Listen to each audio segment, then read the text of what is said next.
કે પણ કાંઈક આપણા હગા વાલા કાકા કુટુંબ મોહાળ કાંઈ છે કાંઈ છે જ નહીં ને આપણે છે જ નહીં. કોકના કાકા બાપા મરી ગયા એ બધા મહાણમાં છે કે નહીં ભૂતમાં? બોલાવો બધાને.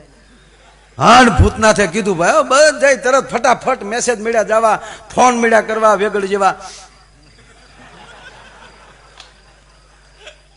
મહાદેવની જાનમાં બધાને આવવાનું છે ને. હવે તમે સાંભળી લો કે તમે જેટલા નાના માણસને તમે જાનમાં આવવાનું કહો ને એને પોરાના ભલા હમણાં નવી સોની હિવડાવવાની છે કે જાનમાં જવાનું છે. અને ભૂતળા ત્યાર છે ભાઈ. દેવો આવ્યા બધા, પણ દેવોને શું થયું કે આ જાનમાં ભેગા રહી એટલે ભોળાનાથને ઓલા વરરાજાને તૈયાર તો કરવો હતો. એ કે આપણે ઇન્દ્રનો મુંગટ લઈ આવીએ. ભોળાનાથ કહે ભાઈ કોકના જોડામાં આપણે આ પગ નાખવાનો થતો નથી, આપણી પાસે જે હોય એ બધો પ્રોગ્રામ કરો. એટલે જટાનો મુંગટ બનાવ્યો, મણિધર હતો અને અહીંયા ટાંગ્યો. તેદુને આપણે બત્તી કરીએ બધાને વરરાજામાં. એ તમને કહો અલગ અલગ ઓલી હોનેરી આવે ને ઓલી એરુડી, એ હોનેર્યું તો તમને કહું કાંડે બાંધ્યો. હા ને પોઠિયાની માથે ઊભા ત્રિશુલ હતું ને એટલું પોઠિયામાં ખૂતી ગયું, હું હલે નહીં હમણાં. અને અવળા હું બેઠા, અવળા જ્યાં ભગવાન ભોળાનાથ બેઠા માણા. કારણ કે શિવ છે ને એને તમારે જીવને શિવ સુધી પહોંચવું હોય તો છે આટી મારીને જ જવું પડે. હવે આ પોઠિયો આમ હાલ્યો જાય નંદી હમણાં, અને આખી જાન મોર હાલી જાય, અને ભોળાનાથ અવળા બેઠા. ભૂતળિયું ગીત ગાયો કે વીરા મારા જાગા માગા. ભોળાનાથ કે ક્યા બાત હે ધુડકી. એ ધૂળમાળ ઓળતી હતી બોલી ભૂતળી હતી, એનું નામ ધુડકી હતું. એવી જાન હાલે. દેવતાઓ ક્યાં એને બહુ કરેલા, કોઈ હારા માણા ને એને હારે હોય એ કરાય ને, એને થોડું કાકા કુટુંબ છે ભાઈ.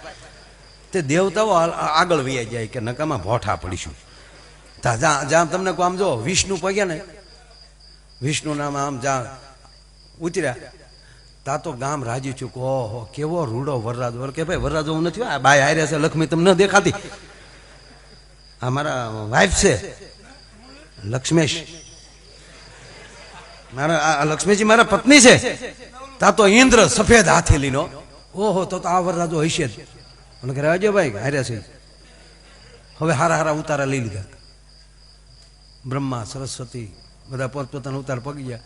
એ કે પણ વરરાજો એ વાહે છે. તે ગામને એમ છું કે જેના જાનૈયા આવા રૂડાય છે તો વરરાજો કેટલો રૂપાળો હોય છે. ઓલા કે આવે ત્યારે જોઈજો ને, આવી જાય પછી જોઈજો. વરરાજો જોવા કોઈ ખોટી થાવ તો કહેજો ને. આ પહેલી વાર કહું છું આ વાત. જામ ભગવાન મહાદેવ આવ્યા એટલે ઓલા ગણ હતા ને એને કીધું કે હવે ગામ આવી ગયો, હવે આમ સીધા બેહો, ભૂંડા લાગો. એ કે નંદી કો રિવેજ ચલાવો. આમ મારા સીધા મોઢા હે ને હમ નહીં ફરેંગે. જાણે કેમ નંદી કોહે હાલતો હોય. પણ જે જાનની રાહ જોઈને ઉભા થાય ને એ એટલું જ બોલ્યા, એ આ લે આવે ને તો ધોખ દિન પડી ગયો હોય. કારણ કે ભૂતળા એવા, કોકને અહીંયા હિંગડા ને કોકને અહીંયા આખ્યું ને એવા ગીત ગાતા જાય. હો જો જો જો જો જો જો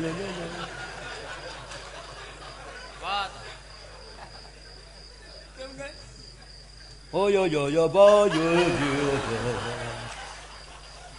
ભોળાનાથ કે આમ થોડોક જીતાણીને ગાઓ, ભોળાનાથ ને મજા આવે. સમજ્યા? જેટલા મોટા હોય ને એ બધા પાછા ટીખળી બહુ હોય. હા આપણે દાખલા કે આપણે પૃથ્વી ઉપરના મોટા ગાંધી બાપુ એટલે આપણે બહુ મોટા કહેવાય ને, એ કે જેમ તેમ ટીખળી હતા. ગાંધી બાપુ ને વલ્લભભાઈ ને બીજા 2-3 જણા એ બેઠેલા. તે ગાંધી બાપુ બેઠા બેઠા રેટિયો કાઢતા હતા. તે ઓલા કીધું કે હે બાપુ કે હા આપણે આ અત્યારે કોઈને રૂપ શું કે વિશ્વ સુંદરીનો એવોર્ડ દેવો હોય તો રૂપાળામાં રૂપાળી બાઈ કોણ?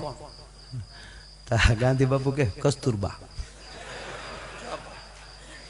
એને લખેલું છે આ વાત એની આત્મકથામાં. કસ્તુરબા કેટલા રૂપાળા હતા આપણે ફોટા જોયા જ છે. તે હામે ઓસરીમાં કસ્તુરબા રેટિયો કાઢતા હતા ને એને આમ સત્રાહું સાંભળેલું. એને હાથ કર્યો, છોકરા હું દાંત કાઢો કે કાંઈ નહીં બા. ના ના કયો તો ખરા. પછી કસ્તુરબાઈ ગાંધીજીને બાપુ જ કહેતા. હા, અને ગાંધી બાપુ કસ્તુરબાને બા જ કહેતા. હા, ખાલી બાપુ. હજી આપણે ઘરમાં ઘણી વાર કહેતા જ હોય. આપણે નથી સા બા બનાવો.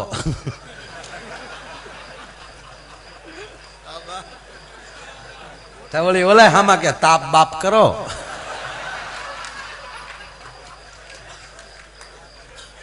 એટલે આવું થતું જ હોય એમાં કઈ.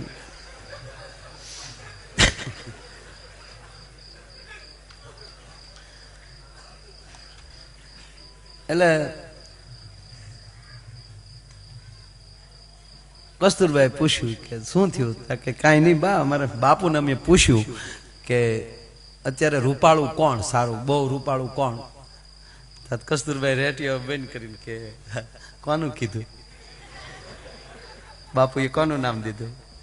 કે એને તમારું કીધું. તા કસ્તુરબા કે ગાંધી બાપુ કોઈ દી ખોટું ન બોલે.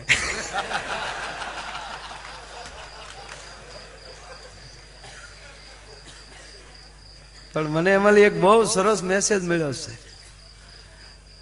એટલે જ ગાંધી બાપુ કેવું પડે આપણે એને. શું કામ? કે એને વિશ્વમાં પોતાની પત્ની કરતા બીજું કોઈ સુંદર ન દેખાતું હોય ને એ જ બાપુ બની શકે. એ જ ગાંધી બાપુ બની શકે. ગાંધી બાપુને ખીચો નતો. હા, પેલા સૂટ પહેર્યો એને. હા,